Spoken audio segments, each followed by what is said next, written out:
I was never the kind of man who looked for trouble. I built a quiet life, a predictable one, a solid job, a loving wife, a small apartment with windows that caught the morning sun. At 34, I thought I'd figured it all out, but nothing in life prepares you for betrayal, especially the kind that tears through you quietly, like a knife slipping between the ribs. My wife, Aliyah, was my anchor, or so I thought. We had met 6 years ago at a friend's engagement. She was wearing a simple blue dress. Her laugh had a softness that I could never forget.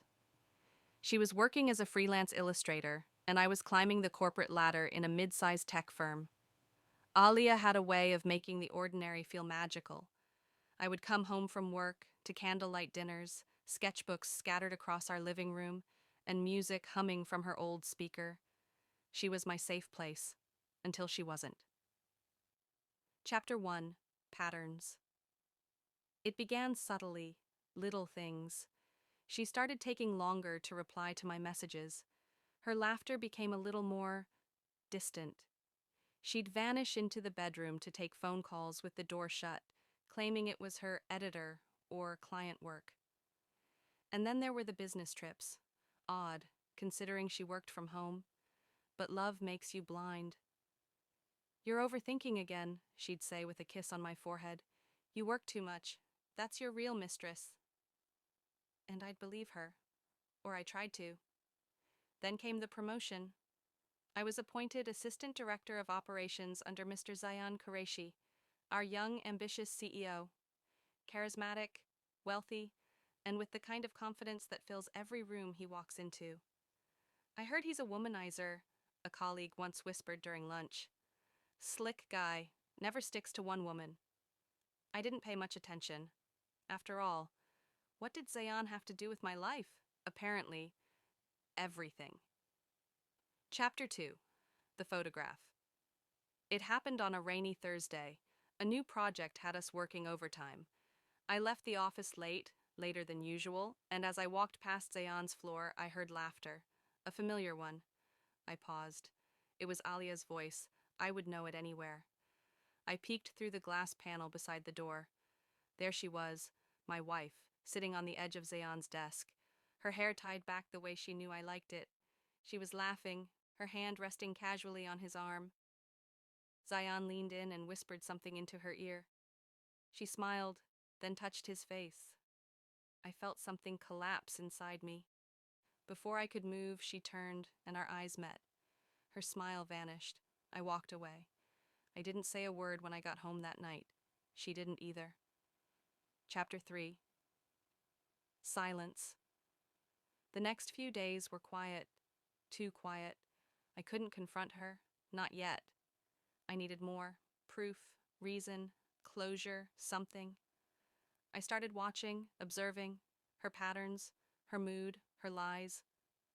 One night, I checked her phone while she was asleep, locked, but I had seen her pin enough times. 0726, her mother's birthday. What I found nearly broke me. There were dozens of messages from Zayan, some flirty, some explicit, pictures, hotel bookings, late-night meetings, and then a single video. It was blurry but unmistakable.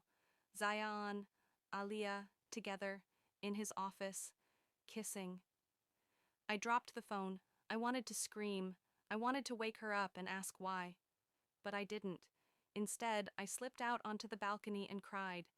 The kind of cry that doesn't make noise, the kind you feel in your bones. Chapter 4: The Confrontation. 3 nights later, I finally spoke. "Aliyah," I said as she folded laundry, "how long have you been sleeping with Zayan?" She froze. The shirt in her hand slipped to the floor. She didn't deny it. "How did you find out?" she asked quietly.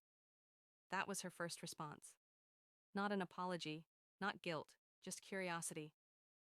"I saw the messages," I said. "The video. You didn't even try to hide it." Her eyes filled with tears, but I saw no remorse, only panic. "I didn't mean for it to happen," she whispered. "It just did." "How long?"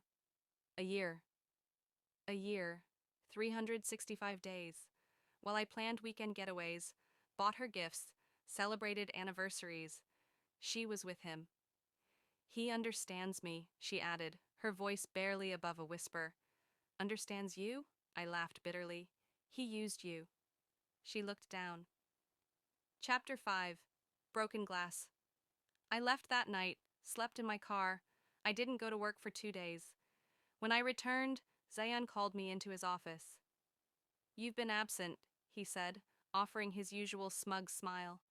Everything all right? I didn't answer. You know, he added, leaning back in his chair, some things are just inevitable. Chemistry. Connection. You can't fight it. It took everything in me not to lunge at him. I trusted you, I said through clenched teeth, and I gave her something you never could, he snapped. That was it. I punched him. He staggered back, bleeding, yelling for security. I walked out before they could arrive. By the end of the day, I was fired,